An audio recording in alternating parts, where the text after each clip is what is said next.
त्याच्या मनात बघा इमोशन्स कसे असतात, की स्ट्रेस असतो, फिअर असतं, इन्सिक्युरिटी असते किंवा अँगर असतो. प्लस तो 4 शिव्या पण देऊन जात असेल बॉसला. आणि तो तिकडे त्याच्या टेबलवर जाऊन डू यू एक्सपेक्ट की अचानक त्याच्यामध्ये मोटिवेशन येणार आहे, पॉझिटिव्हिटी येणार आहे, असं काही होणार आहे का? नाही होणार आहे. So we have to choose the words rightly with them. पण आपल्याला मे बी तसं ट्रेन नाही केलं आहे. So not their fault also. So this is the impact of sound. It can immediately change your mood. It can immediately heal you also. So he modality घेऊन मी कॉर्पोरेटमध्ये काम करते, की साऊंडला घेऊन आपण कॉर्पोरेटमध्ये एम्प्लॉईजची प्रोडक्टिव्हिटी कशी वाढवू शकतो.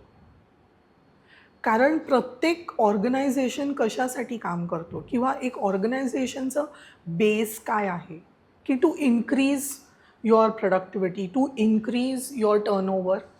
दिस is what everyone is striving for, correct? मग if you want to increase your turnover, your sales or production whatever, हे काम कोण करणार आहे तुमच्यासाठी? तुमचे एम्प्लॉईज करणार आहेत.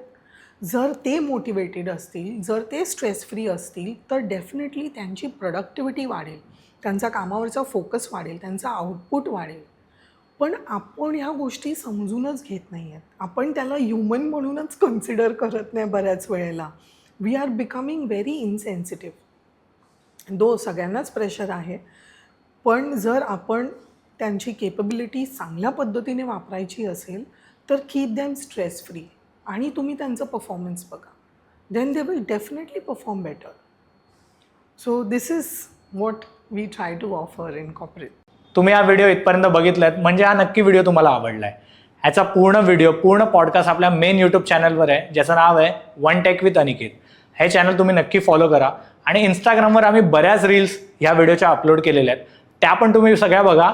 आणि वन टेक विथ अनिकेत हे इंस्टाग्राम चॅनल पण फॉलो करा.